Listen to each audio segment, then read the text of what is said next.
안녕하세요. 저는 올해 36살, 은평구에 사는 2살 배기 아들을 키우는 애기 엄마입니다. 이곳 채널의 사연들만 봐도 결혼이라는 게 대체 뭔지 많은 생각이 들게 합니다.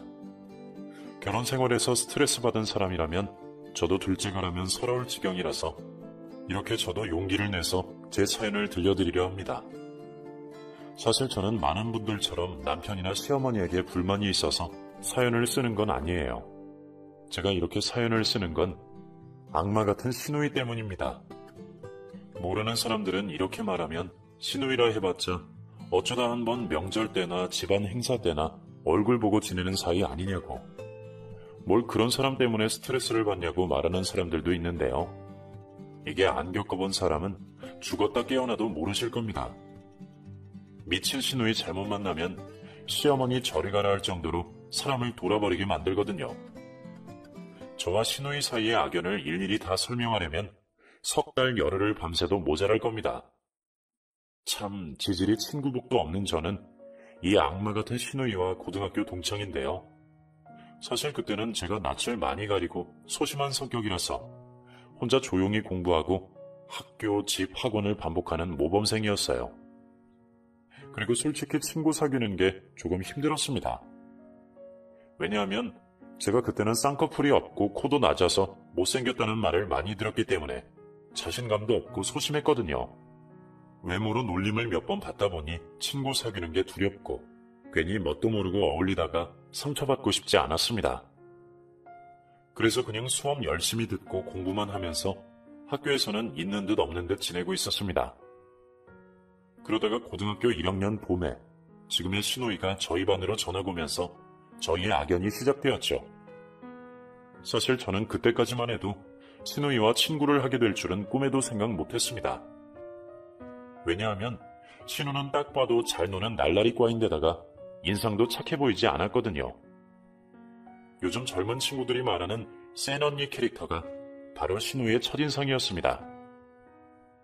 근데 센 언니는 멋있기라도 하지, 신우는 기가 세고 자기 원하는 대로 할 것만 같은 그런 못돼먹은 이기주의자로 보여서 저는 가까이 하고 싶지 않았습니다.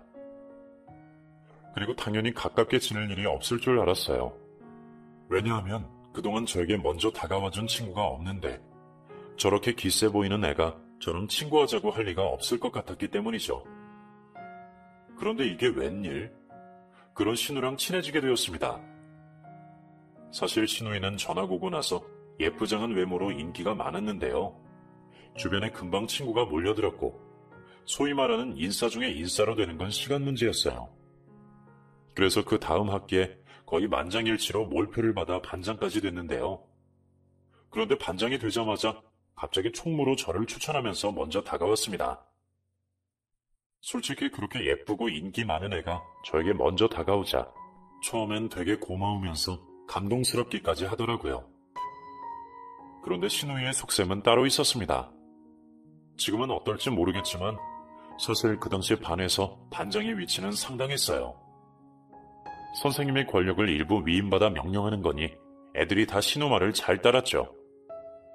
하지만 반장이라는 지위에 유일한 단점이 있다면 그건 바로 잡일이 많았다는 것입니다. 그래서 총무 역할을 빌미로 저를 무슨 자기 시녀처럼 부리는데 대신 공지사항 전달하고 숙제검사 노트 대신 걷는 건 기본이고 각종 숙제와 수행평가 보고서, 지각이나 벌점 출석부 체크까지도 전부 저에게 시켰습니다. 사실 총무면 돈 관리만 하면 되는데 저는 반장이 해야 하는 온갖 잡다한 일들까지 다 한 거죠. 그제야 왜 저한테 먼저 다가오는 척 총무를 시켰는지도 알겠더라고요. 저한테 친한 척해서 총무를 시킨 다음 자기 할 일까지 저한테 다 떠맡기려고 제일 만만해 보이는 저한테 총무 역할을 시킨 거였죠. 총무하면서 신우이와 함께하면 할수록 제 첫 느낌이 정확하다는 생각이 들더군요. 왜 그런 사람들 있잖아요. 남이 해주는 건 너무 당연하면서 자기가 뭘 하나라도 해주는 건 너무 아깝고 해주기 싫어하는 욕심 많고 이기적인 사람. 신우이가 딱 그런 사람이었습니다. 게다가 신우이는 반장 역할을 저한테 다 떠넘기는 것도 모자라 어느샌가부터는 본인이 해야 할 공부나 숙제까지도 저한테 다 해달라고 시키더라고요. 그리고 본인은 잘생긴 남자애들이랑 같이 영화 보고 노래방 가고 놀았어요. 제가 참다 못해서 싫은 기색을 보이거나 충고로 적어도 네가 할 숙제는 네가 하라고 한마디 하면 야, 난 왕따인 너랑 놀아주고 총무까지 시켜줬는데 넌 꼴랑 이거 하나 못 해줘? 솔직히 너 나 때문에 총무도 하고 반 애들이랑 친하게 지내는 거잖아. 양심이 있으면 은혜 좀 갚아라. 그리고 우리 친구잖아. 그러니까 부탁 좀 들어줘라. 이러면서 사람을 무시했습니다. 그래서 저도 열받아서 말했죠. 네가 날 친구로 생각하기는 해? 맨날 네 할 일 대신 시키고 네 숙제까지 대신 시키고 너는 다른 애들하고 놀러 다니잖아. 네가 진짜로 날 친구로 생각했으면 나랑도 같이 놀러 다녔겠지. 근데 너 노래방 가고 영화관 갈 때 한 번이라도 나랑 같이 가자는 소리 한 적 없잖아. 누가 친구를 이렇게 대하냐? 맨날 귀찮은 일 시킬 때만 친구 거리면서 나 찾잖아. 와, 내가 이런 말까지는 안 하려 했는데 그건 너 스스로를 탓해야지. 다른 애들이 다 너랑 같이 다니기 싫대. 못생겨서 쪽팔린대. 근데 내가 어떻게 나 혼자 우겨서 너랑 놀러 가자고 하겠어? 나랑 다니는 잘생긴 선후배들, 우리 반 애들도 전부 다 너랑 같이 놀러 가면 안 오겠다는데. 그러니까 애초에 좀 예쁘게 꾸미고 다니면서 애들한테 좀 잘하지 그랬냐? 하긴 뭐 그 얼굴에 덕지덕지 뭐 발라봤자겠지만 솔직히 너도 거울 한번 봐봐. 네가 남자라면 너처럼 생긴 여자애랑 같이 어울리고 놀고 싶겠냐?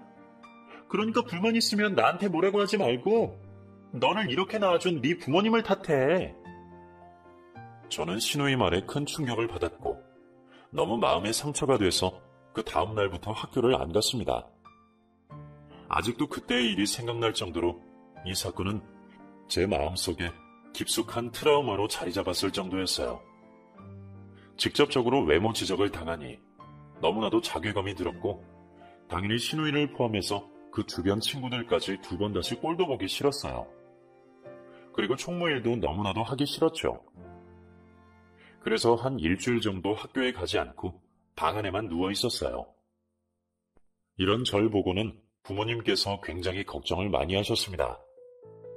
평소 공부도 잘하고 사고 한번 치지 않는 착한 딸이 갑자기 학교를 안 나가겠다고 하니 당연히 신경이 쓰일 수밖에 없었죠. 제가 일주일 동안 방 안에 틀어박혀 곰곰이 고민하고 생각해본 결과 도저히 무슨 일이 있어도 신우가 있는 학교에 다니기 싫더라고요. 그래서 부모님께 자퇴를 하고 싶다고 솔직하게 말씀드렸습니다. 제가 그동안 모범적으로 살아왔기 때문에 학교 대신 기숙학원 다니면서 검정고시 치고 그 다음에 수능 준비해서 좋은 대학에 들어가겠다고 약속을 했죠. 부모님은 저에게 갑자기 왜 그러는지, 혹시 학교에서 무슨 일이 있었는지 물어보셨죠. 처음에는 창피해서 말씀드리지 않다가 결국 부모님께 다 털어놓았습니다. 학교는 교우 관계가 힘들어서 더 다니다가는 오히려 공부에 집중을 못할 것 같다고 울면서 말씀드리니까 부모님도 제 뜻을 따라주시더라고요. 그렇게 고등학교를 자퇴하고 저는 바로 기숙학원을 들어갔습니다. 그곳에서도 혹시 또 따돌림을 당할까봐 걱정을 했는데 다들 공부하느라 바빠서 저에게 신경 쓰지 않더라고요. 그러니 괜히 쫄보처럼 눈치 보지 않고 공부에만 집중할 수 있었습니다. 무엇보다 신우이랑 못된 반아이들을 마주칠 일 없어서 정말 그렇게 행복할 수 없었습니다. 그래서 저는 검정고시도 금방 합격하고 수능도 평소보다 잘 봐서 제가 가고 싶어하는 명문대에 한 번에 입학할 수 있었습니다. 그리고 명문대 합격 서류 받자마자 성형수술 잘하는 병원을 알아봤고 눈이랑 코 수술을 했습니다. 대학 들어가서도 못생긴 외모 때문에 무시당하고 싶지 않았으니까요. 다행히 성형수술은 잘 됐고 저는 자신감을 가지고 대학 생활을 하면서 성격 좋은 평범한 친구들과 추억도 많이 쌓았고 동아리에서 만난 남자친구와도 사귀면서 행복한 학교 생활을 할 수 있었습니다. 그래서 다시 신우이와 만날 일은 절대 없을 줄 알았는데요. 이게 무슨 질긴 인연인 건지 저는 대학 졸업하고 처음 취직한 회사에서 다시 신우를 만났습니다. 저는 누구나 이름을 들으면 알 법한 온라인 쇼핑몰의 상품 기획부서에 정규직으로 입사를 했는데 회사 사내식당에서 신우이와 딱 마주친 게 아니겠어요? 알고 보니 저를 괴롭혔던 신우이는 이 회사 콜센터 계약직으로 근무하고 있었던 거죠. 근데 다행히 제가 성형수술을 해서 신우이는 저를 못 알아보더라고요. 신우이는 단기 계약직인데다가 관리하는 부서와 건물도 전혀 달라서 최대한 피하면 되겠구나 싶었는데 한 번은 야근이 있어서 저희 엄마가 저를 데리러 회사 앞으로 온 적이 있었는데 하필이면 저희 엄마를 알아본 신우이가 저의 정체를 알게 되어버렸습니다. 신우이는 저를 알아보고는 깜짝 놀라면서 어느 병원에서 수술한 거냐면서 꼬치꼬치 캐묻고 제가 정규직 입사한 거 알고 앞으로 자기 좀 도와달라고 번호 좀 달라고 하더라고요. 그래서 저는 부서도 다르고 나도 입사한 지 얼마 안 돼서 도와줄 수 있는 게 없으니까 그냥 오며 가며 인사하고 지내자고 하고 제 번호를 주지 않았습니다. 아마 제가 앙금이 있다는 건 눈치챘겠죠. 그런데 신우이는 그 다음날 제가 회사 끝날 때를 맞춰서 회사 앞에서 기다리고 있다가 같이 술 한잔 하자고 하더라고요.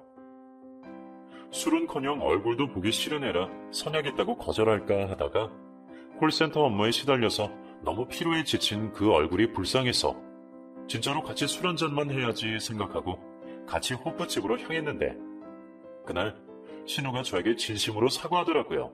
자기가 고등학교 때 너무 못되게 굴어 미안하다고 한 번은 꼭 사과하고 싶었다고요.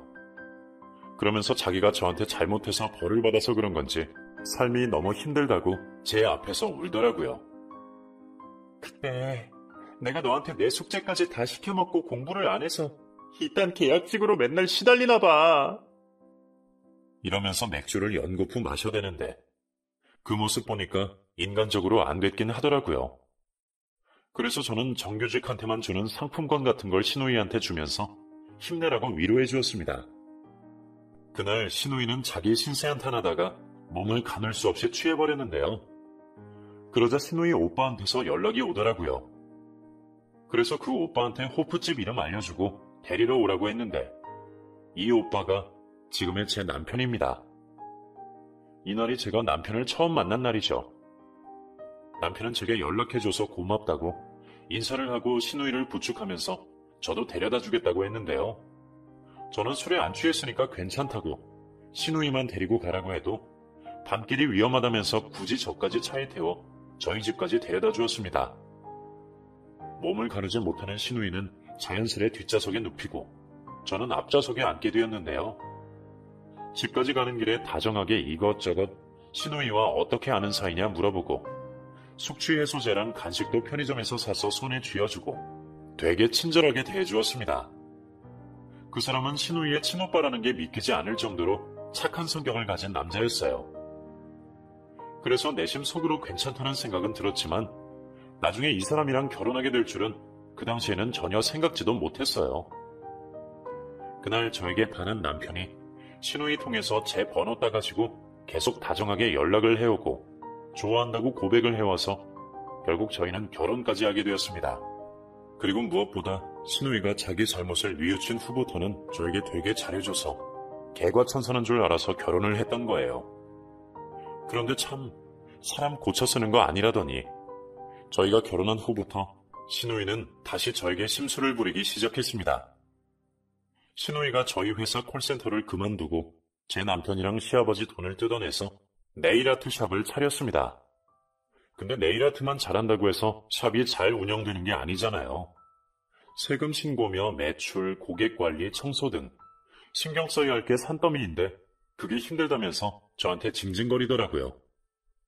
처음에는 그저 푸념하는 줄 알고 위로해줄 생각에 들어주었는데 어느새 신세 한탄해서 저보고 이런 샵 관리를 해달라고 부탁을 하더라고요. 아무래도 제가 경영학과를 나왔으니 매출 관리나 세금 신고, 홍보하는 데 큰 도움이 될 것 같다며 은근히 압박을 주더라고요. 와, 저는 순간 소름이 돋았습니다. 마치 고등학교 때 신우이 밑에서 총무 역할을 해서 맘고생했던 악몽 같은 시절이 떠올랐기 때문이죠.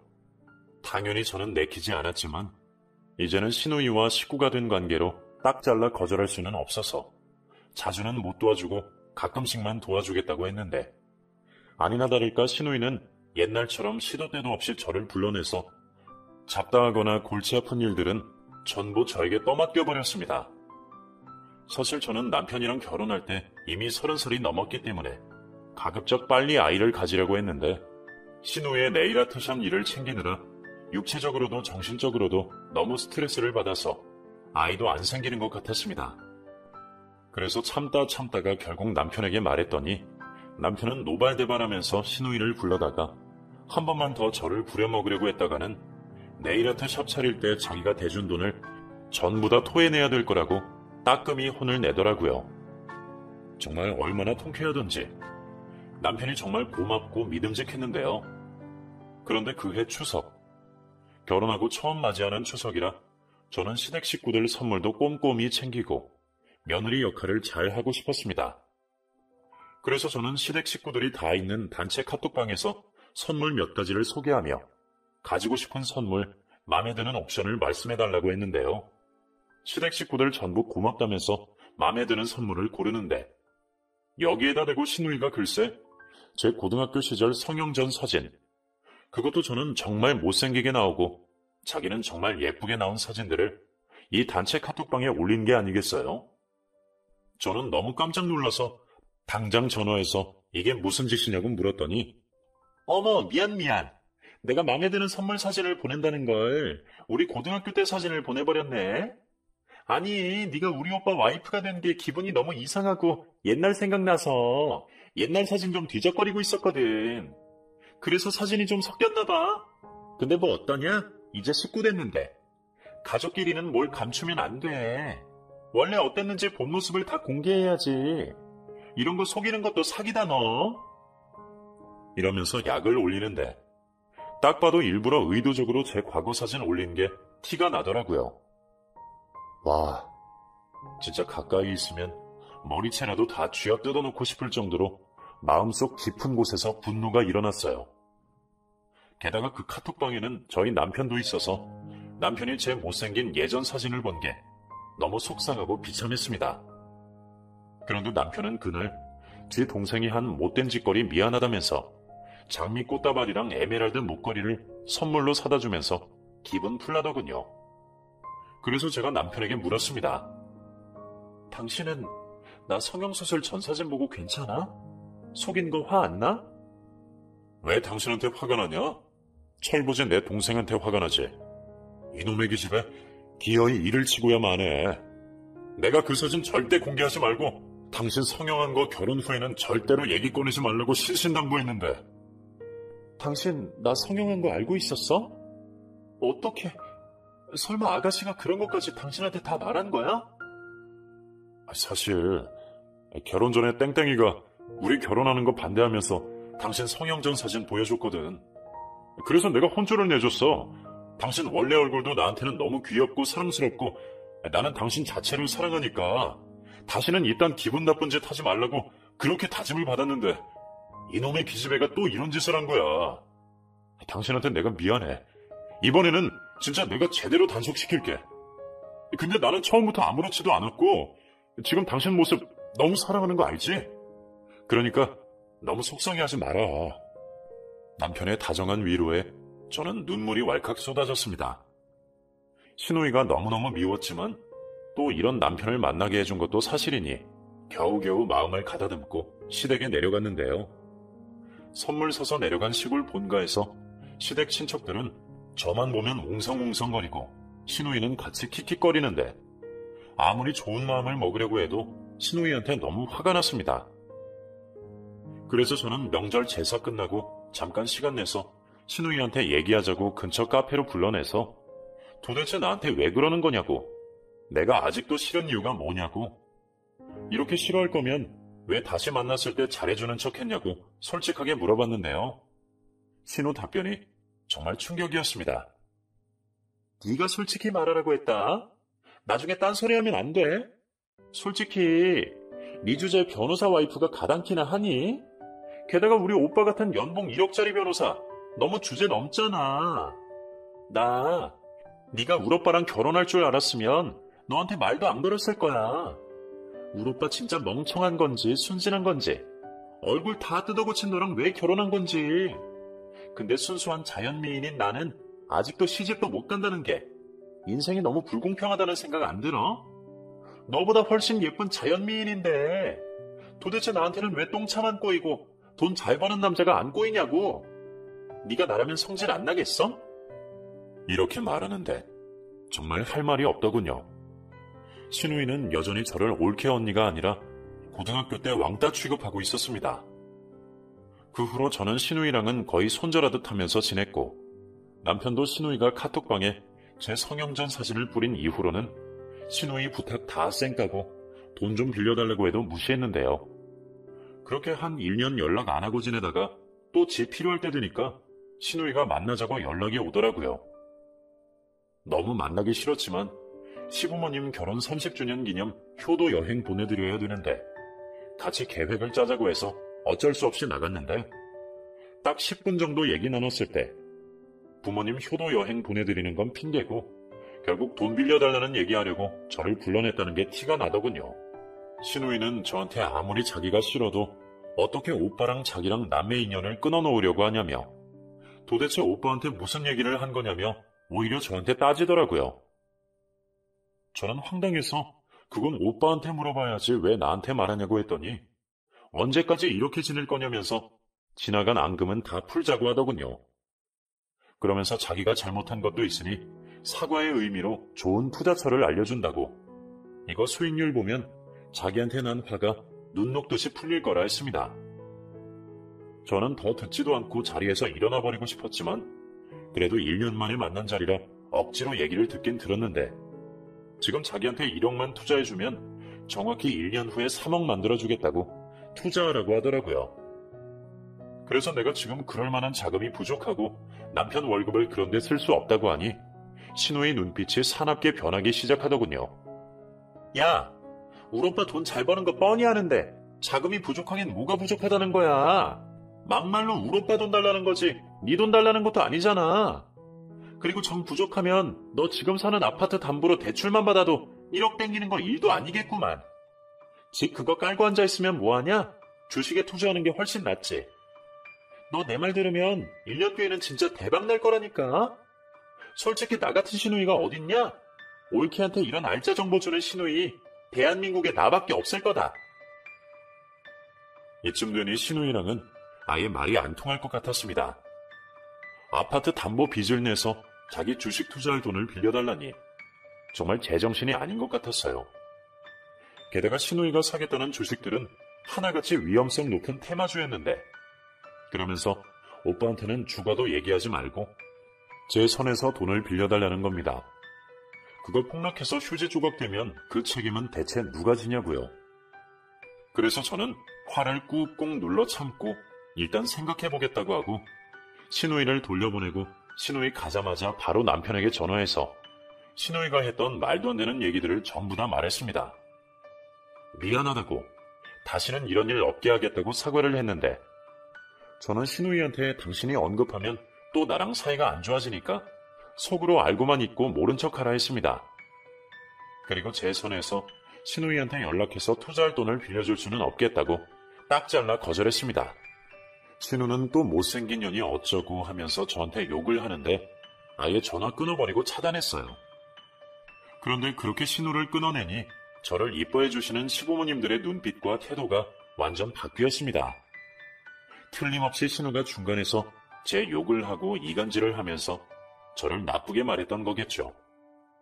하지만 남편은 저한테 신경 쓰지 말라고 자기가 다 알아서 하겠다고 하고 시댁에 갈 일 있으면 자기가 갔습니다.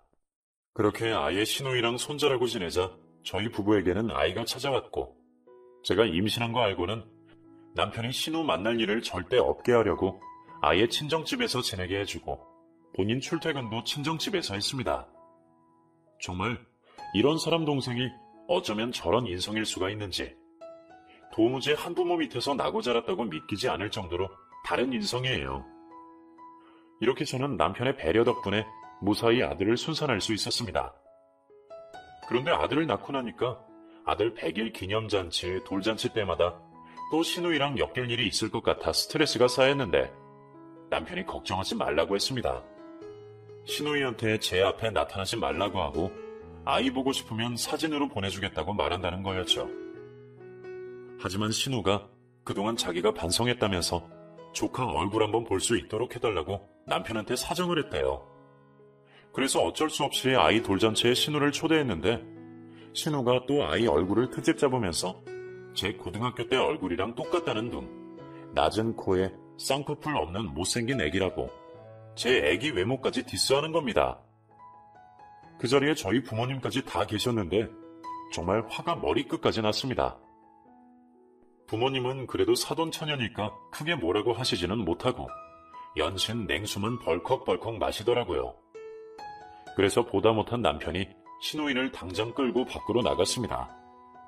설마 했는데 어떻게 고모라는 사람이 갓 태어난 애기한테까지 외모 디스를 할 수가 있는지, 그리고 한편으로는 왜 이렇게 나를 못살게 굴고 괴롭히는지 정말 이해할 수가 없었습니다. 밖으로 나간 신우이는 일부러 사람들 들으라고 고래고래 소리쳤습니다. 돈 1억 가까워서 신우 시집도 못 가게 하는 저런 인간은 올케도 아니야.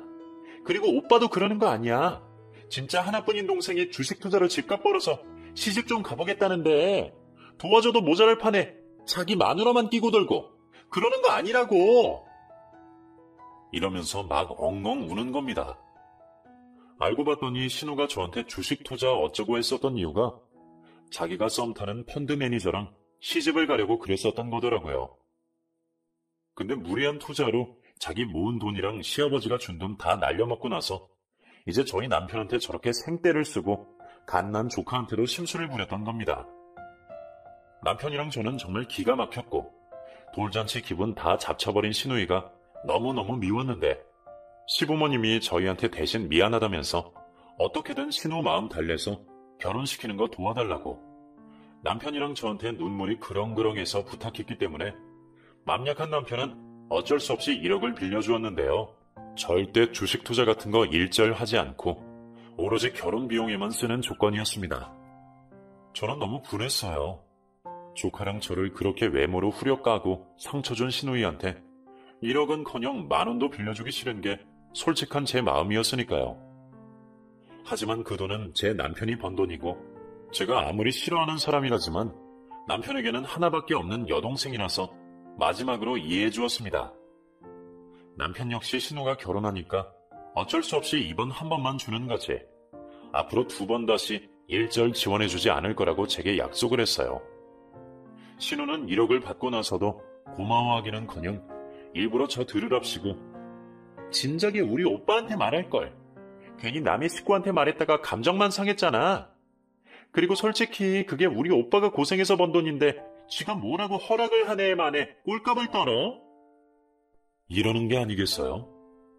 저는 어떻게든 제가 당한 만큼 신우이한테 갚아주고 싶었습니다.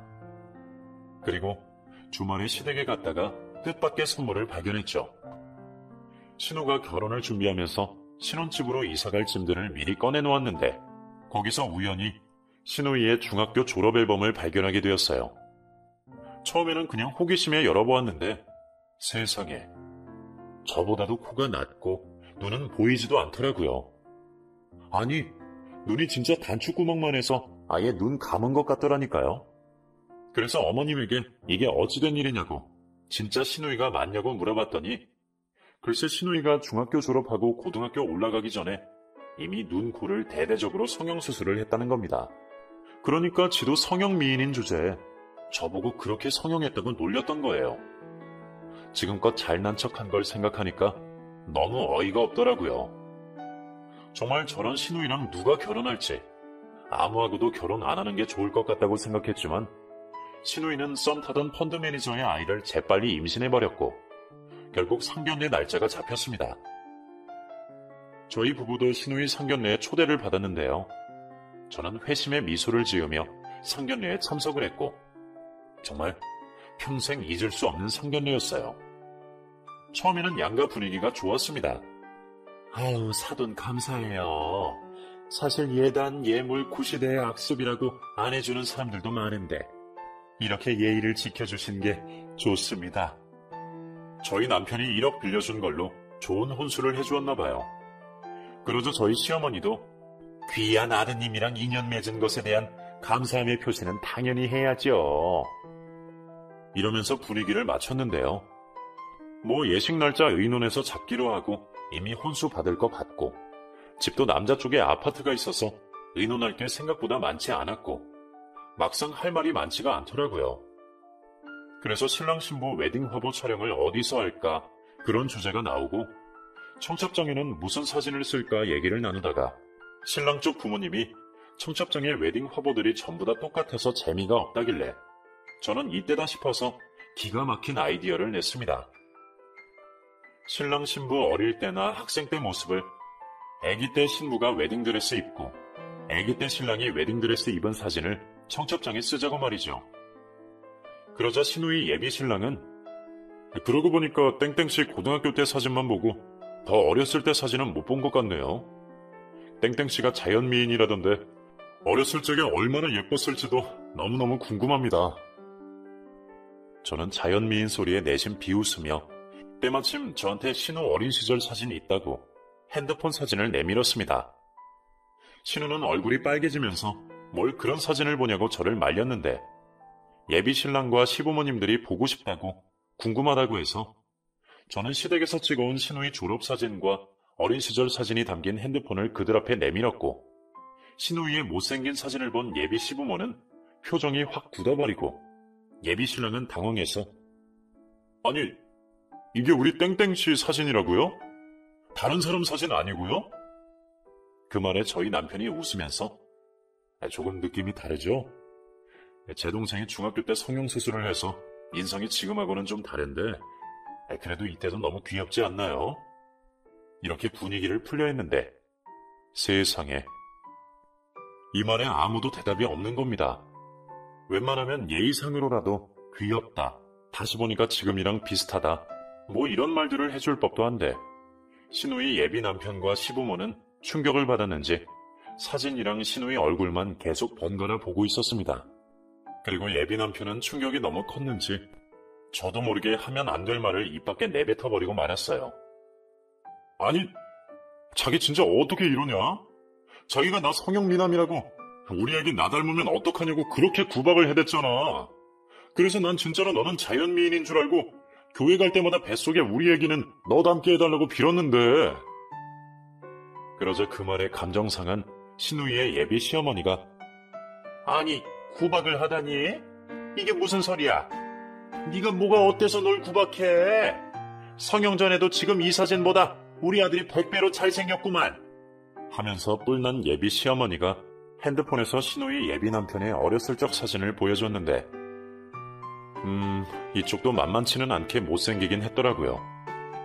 그래도 적어도 눈은 신우이 성형 전보다는 컸습니다. 그러자 그 사진을 보고 충격을 받은 저희 시어머니가 아니 세상에 지금 얼굴이 하나도 안 남아있네. 성형을 해도 살짝만 한 줄 알았더니 아유 이건 너무 다르다. 이렇게 자기도 모르게 한 혼잣말에 그쪽 엄마가 또 감정이 상해서 말을 받아치더라고요. 저기 말씀 좀 가려서 하세요. 아무리 그래도 그쪽 딸만 하겠어요? 우리 애는 그리고 대학교 때 운동하다가 눈을 다쳐서 의료 목적으로 수술한 거예요. 잘생겨지려고 한 수술이 아니라고요. 원래 봐줄만 하게 생겼는데 뭐하러 수술을 하겠어요? 봐줄만 하게 생기다니요? 그거 아니니까 수술한 거겠죠? 눈을 다쳤는데 왜 코 수술까지 해요? 입은 삐뚤어져도 말은 바로 하랬다고 저희 딸이나 그쪽 아드님이나 외모 때문에 성형수술한 거잖아요. 아니 우리 아들은 아니라니까요. 이 얼굴이 어디가 어때서 성형수술을 하겠어요? 아니 그리고 100번 양보하더라도 본인 성형수술한 거는 쏙 숨기고 우리 아들 자연미남 아니라고 구박은 도대체 왜 한 거예요? 주님께서 말하시기에 진실한 목자는 거짓말을 하지 않는다고 하셨는데 사람이 정직해야지 거짓으로 진실의 눈을 가리려 하면 안 되는 거죠. 어머머, 지금 우리 딸을 거짓말쟁이 사기꾼 취급하시는 거예요? 하느님 믿는다는 분이 남의 딸 가슴에 그렇게 상처 주는 거야말로 아니죠. 이러면서 양가 집안 어른들끼리 이상하게 말싸움이 붙기 시작했고 내 딸 성형전이 더 예쁘네, 내 아들 성형전이 더 낫네 하면서 성형전 사진 누가 더 낫나 기싸움이 시작됐습니다. 저랑 남편은 그동안 당한 게 있으니까 이 꿀잼 반응들을 조용히 관람하면서 울고락 푸르락 약올라 미치려 하는 신우이의 얼굴과 함께 재밌게 감상하고 나왔어요. 그렇게 양가 집안 전부 다 기분이 잔뜩 상해서 상견례를 마치게 되었습니다. 아마 신우이 뱃속 아이만 아니었으면 100% 파탄났을 거예요. 신우이는 상견례 끝나자마자 저를 불러 세워가지고 너 아까 그딴 말한 이유 뭐야? 어린 시절 사진으로 청첩장을 한 해 만에 그딴 얘기한 이유가 뭐냐고! 누구 결혼 망치려고 작정했어? 저는 그런 신우이한테 그동안 가슴에 한 맺힌 것들을 털어놓았습니다. 왜? 가족끼리는 뭘 감추면 안 된다며. 원래 어땠는지 본 모습을 다 공개해야지.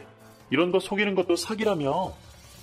네가 나 시집 오고 첫 명절에 일가 친척 다 있는 데서 내 성형전 사진 뿌리면서 한 말인데 벌써 까먹었어? 막상 네가 당하고 나니까 기분이 어떻지? 그래도 나는 갓 태어난 조카한테까지 외모 디스는 하지 않을 거야. 너 그동안 나한테 한 짓 아무렇지 않다고 생각했다면 지금 이 감정 잘 기억해. 당하는 사람 기분이 얼마나 거지 같은지. 그리고 사람 너무 외모로 무시하고 잘난 척하는 거 아니야. 저는 이렇게 신우에게 한마디 해주었고, 신우는 그 후로 예비 남편이랑 시댁한테 앙금이 남은 채로 뱃속 아이 때문에 억지로 결혼해서 살고 있습니다. 그런데 임신 때 스트레스를 많이 받았는지 신우는 자기 애를 낳자마자 너무 못생겨서 못 키우겠다고 펑펑 울었습니다. 제가 봐도 신우 아이에 비하면 우리 아들은 정말 연예인 시켜도 된다는 생각이 들 정도였으니 외모를 중시하는 신우이가 얼마나 상심이 컸을지 저는 그게 다 신우의 업보라 생각합니다. 남을 못생겼다고 그렇게 상처 주니까 자기 자식이 저렇게 난 거 아니겠어요?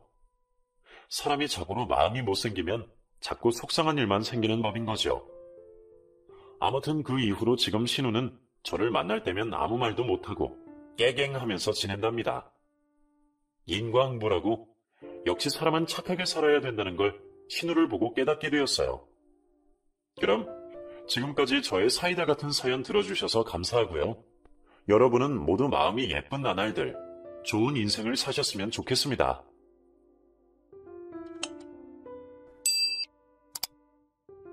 저는 34살이고 예비신랑은 35살입니다. 저와 예비신랑은 일반 회사원입니다.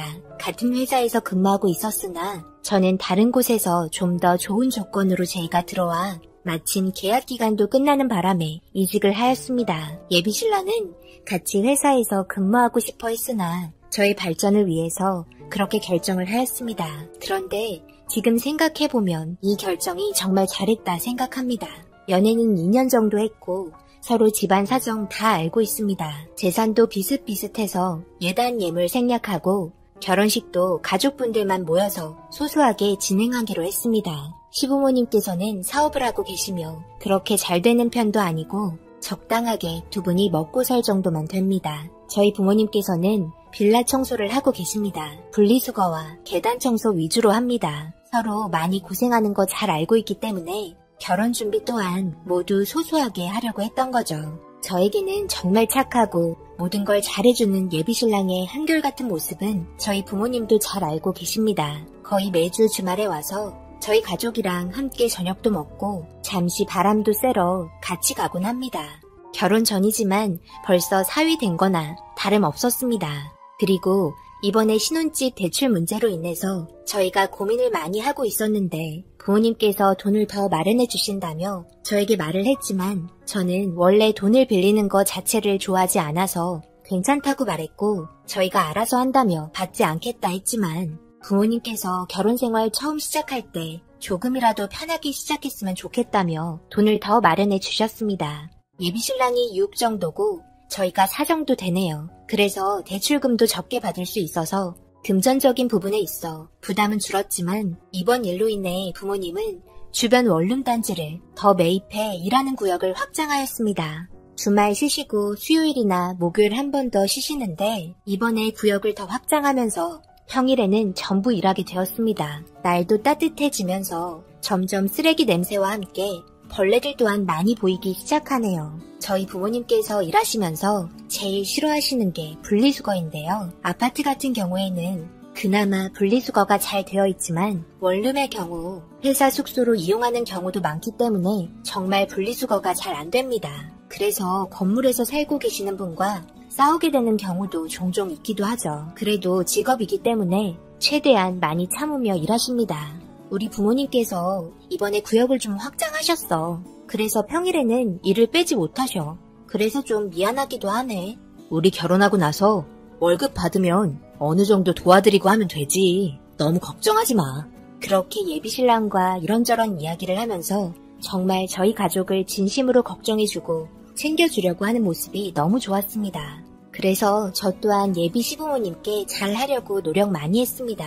받은 만큼 저 또한 잘해야 한다 생각했기 때문이죠. 그런데 2년의 연애를 하면서도 진짜 예비신랑의 속 깊은 곳까지는 알 수 없었나 봅니다. 도대체 얼마나 만나야 그 사람에 대해서 알 수 있는 걸까요? 2년 동안 저는 도대체 뭘 본 건지 눈에 보이는 모습이 진짜 전부인 줄 알았고 항상 저희 가족에게 잘하던 모습이 진짜 모습인 걸로 모두 믿고 있었는데 충격적인 상황을 겪게 되고 나서 인성이 바닥이었다는 걸 뼈저리게 느끼게 되었습니다. 이번에 저희 부모님께서 구역을 확장하게 되면서 예비신랑이 직장 때문에 원룸을 하나 마련하게 되었던 곳까지 일을 하게 되었었습니다. 그런데 제가 저번에 구역 확장을 했다는 말을 한 적이 있었는데 그러면 조심해야 하는 건 당연한 건데 전날에 술을 많이 마셔서 아직 술이 덜 깬 상태였는지 저희 부모님과 엄청난 일들이 있었고 아빠는 이 결혼 못하겠다는 말과 함께 하혼하기로 결정했다면서 예비 시부모님께 통보하듯이 전화를 하시곤 끊었습니다. 모든 진실은 예비 신랑에게 들으라고 하면서요. 저도 집에 와서 머리 끝까지 화가 난 부모님을 보곤 너무 당황해서 예비 신랑한테 전화하려고 했는데 다시는 전화하지 말라는 말을 엄청 무섭게 쳐다보면서 얘기하시길래 결국 통화할 수 없었습니다. 전화 오는 거 받지도 말라고 하시더라고요. 착하고 저희 가족에게 정말 잘했던 예비신랑이 무슨 잘못을 그리 크게 한 건지 이해할 수 없어서 엄마한테 물어봤습니다. 엄마, 도대체 무슨 일이 있었길래 전화도 못하게 하고 저도 알아야 상황 정리를 하던가 할 거 아니에요. 네가 상황 정리할 필요도 없다. 이제 보니까 아주 못된 놈이더구나. 인성이 아주 최악이었어. 바닥이야. 이번에 구역을 넓히면서 평일에만 일을 끝내기에는 시간이 없어서 토요일까지 일하기로 결정을 봤는데 마침 마지막 집이 그놈 집이었던 거다. 그런데 우리가 청소하는 모습을 처음 본 것도 있을 테고 마스크를 쓰고 모자를 쓰고 있으니 당연히 우리가 누군지 잘 알 수 없었겠지. 너희 아빠는 위층에서 계단 청소하면서 내려오고 있었고 나는 분리수거를 하고 있었는데 100리터짜리 큰 쓰레기 봉투에 글쎄 꽉 채워서 분리수거 하나도 안 되어 있는 걸 던져놓고 가길래 분리수거 해야 한다고 하면서 다음부터는 미리미리 해달라고 부탁을 하며 정신없이 하고 있었는데 그런데 내가 한 말에 뒤를 돌던 청년의 얼굴을 보고는 예비사인 걸 알게 되었지. 그런데 내가 마스크를 내리고 예비사이와 인사를 하려고 하는데 인상을 쓰면서 100리터 쓰레기 봉투를 뒤집어서 모두 털털 털어버리는 거야. 너무 충격을 받았는데 거기에서 한마디 하는 말에 화가 치밀어 올랐단다. 저기 아줌마, 돈을 편하게만 벌려고 하지 마세요. 밥 먹고 살려고 이 짓 하는 거 아니에요? 그럼 당연히 아줌마가 해야 할 일을 주는 건데 지금 뭐라고 했어요? 일거리를 주는 거니 감사합니다 해야 하는 거지. 이 아줌마가 아주 분리수거해야 하는 걸 당연하게 생각하시네. 남의 돈 벌어먹기가 그리 쉬운 줄 아세요? 여기 쓰레기에서 나오는 것 중에 돈 되는 것들은 고물상에 팔지 않나요? 그것도 짭짤하게 부수입 가져가는 거 아니에요? 폐지도 팔잖아요. 그럼 이런 거 매일 주는 사람들한테 고마워해야지. 배가 불러서는 이제는 분리수거까지 하라고 하시네. 아줌마, 업체 어디예요? 청소도 대충대충 하는 것 같구만. 걸레질은 잘 하시나? 엘리베이터 보니까 정말 더럽더구만. 공짜로 돈 먹으려 하는 심보, 내가 지금 당장 고쳐드릴 테니 그런 줄 아세요. 이 바닥에서 아예 발도 못 붙이게 해드릴까요? 지금 당장 집주인한테 말해서 업체 바꾸라고 해야 되겠네. 지금 하시는 일 모두 관리비에 포함된 거 아시죠? 제가 분리수거하기 편하게 부어드렸으니 허리 피지 마시고 잔말 말고 일하세요. 아시겠어요? 이 말에 나는 충격을 받았고 마스크를 내리려고 했다가 다시 올렸단다. 그런데 이 상황을 위층에 계신 너희 아빠가 예비신랑의 행동을 모두 쳐다보고 있었지. 그리곤 걷잡을 수 없는 폭풍이 휘몰아쳤고 난리도 아니었단다. 당연히 모든 걸 지켜보고 계신 너희 아빠는 용서를 할 수 없었고 예비사이의 진짜 모습을 보곤 엄청 많이 실망을 하였지. 나한테 다시 와서는 왜 말 안 했냐면서 죄송하다고 빌었지만 그 말투와 표정과 행동은 예비사이의 진짜 모습이었단다.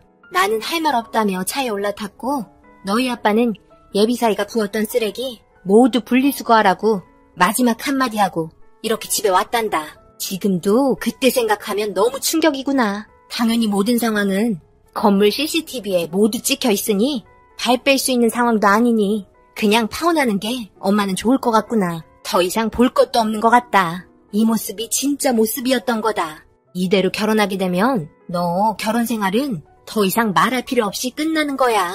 그러니 엄마 말 듣고 파혼하거라. 이 말 듣고 정말 너무 충격을 받고 말았습니다. 저희 엄마한테 했던 행동을 듣고는 정신을 차릴 수 없었고 저보다 저희 부모님께서 받은 상처에 너무 가슴이 아팠습니다. 저는 제 방으로 들어와서 예비신랑과 통화를 했고 모든 진실을 직접 들은 저는 눈에서 눈물조차 나오지 않았습니다. 배신당했다는 느낌밖에는 없었네요. 한 번만 용서해달라며 계속 빌고 있었지만 엄마가 말했던 것처럼 제가 결혼하는 순간 갑자기 발톱을 드러낼 거라는 무서움에 더 이상 할 말 없다며 그렇게 끊었습니다. 그리고 그 다음날 예비 시부모님 찾아오셨고 정중히 저희 부모님께 사과를 하셨습니다. 아빠는 이 결혼 진행할 수 없다면서 아는 사람이건 알지 못하는 사람이건 모두 똑같이 행동을 해야 한다면서 그동안 청소일 하면서 이런 취급 받은 적 단 한 번도 없었다면서 우리한테 했던 행동 평생 기억에 남는다고 말씀하시곤 예비 시부모님 보냈습니다. 저는 옆에서 할 말도 없었습니다. 그리고 정작 당사자는 오지도 않았습니다. 이유는 몰랐다는 겁니다. 정말 대화도 안 통했고 아빠의 결정에 무조건 따르기로 했네요. 착한 줄 알았던 예비신랑의 진짜 모습에 저는 아직까지 믿어지지가 않습니다. 도대체 결혼하게 될 사람은 얼마나 만나봐야 진짜 모습을 알게 되는 걸까요? 결혼하신 인생 선배님들, 결혼할 배우자의 진짜 모습을 모두 다 아시고 결혼하신 건가요? 앞으로 어떻게 남자를 만나야 할지 모르겠네요. 2년 동안 쓴 경험했다 생각하렵니다. 제 사연 읽어주신 분들 정말 감사하고요. 마지막으로 남자 고르는 방법 좀 알려주세요. 저는 30살이고 남편은 34살입니다. 결혼한 지 현재 2년 차이고 맞벌이입니다. 이번에 제가 겪었던 일이 생각지도 못한 일이어서 여러분들께 제 사연을 들려드릴까 합니다. 최근 들어 남편에게 이상한 점을 많이 발견을 했습니다. 예전보다 달라진 모습과 그리고 밤마다 사라지는 남편이 신경 쓰이기 시작했습니다. 요즘에 뭐 하는데 이렇게 늦게 들어오는 거야? 회사에 무슨 일 있어? 아, 요즘에 회사에서 구조 조정한다고 짐을 옮기고 있어서 늦게까지 회사에 있어야 하거든. 그래서 그래. 그래? 근데 일 끝나고 바로 집에 들어오면 되는 거지. 사우나는 왜 가는 거야? 집에서 목욕하면 되잖아. 땀도 많이 흘려서 땀 냄새 나는 것도 싫고 그리고 몸도 풀 겸 사우나 갔다 오는 거니까 너무 신경 쓰지 마. 너무 피곤하니 먼저 잘게. 그렇게 남편은 매일 밤 집에는 늦게 들어왔고 그리고 꼭 사우나를 다녀왔습니다. 최근 들어 몸 쓰는 일이 많아서 그런가 보다 했습니다.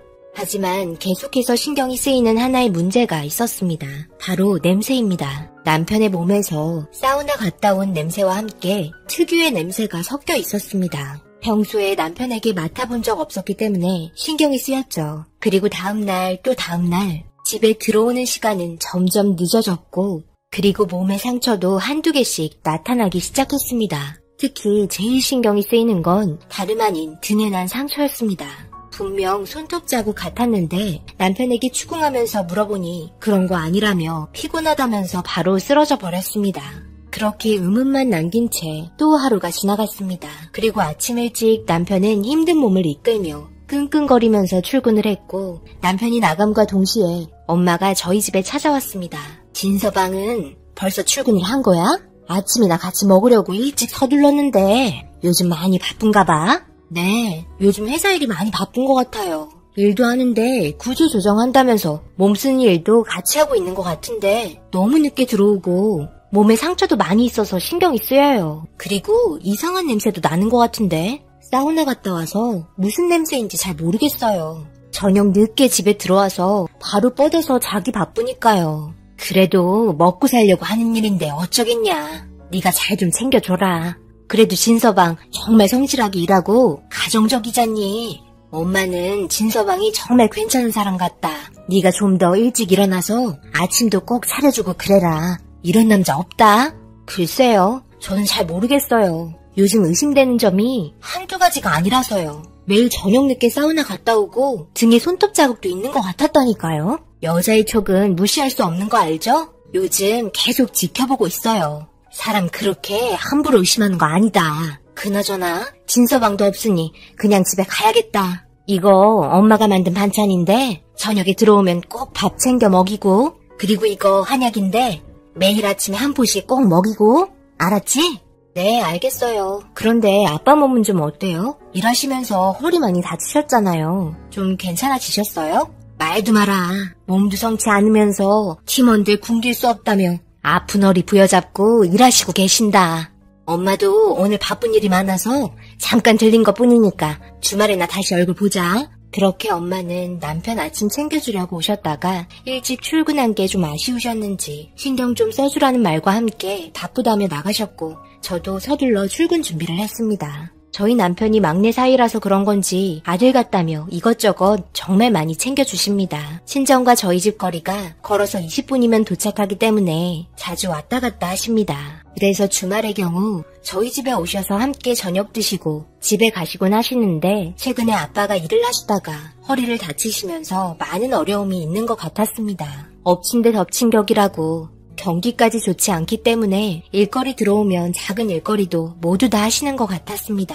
그리고 그날 저녁 남편은 저에게 봉투 하나를 건넸습니다. 거기에는 꽤 많은 돈이 들어있었습니다.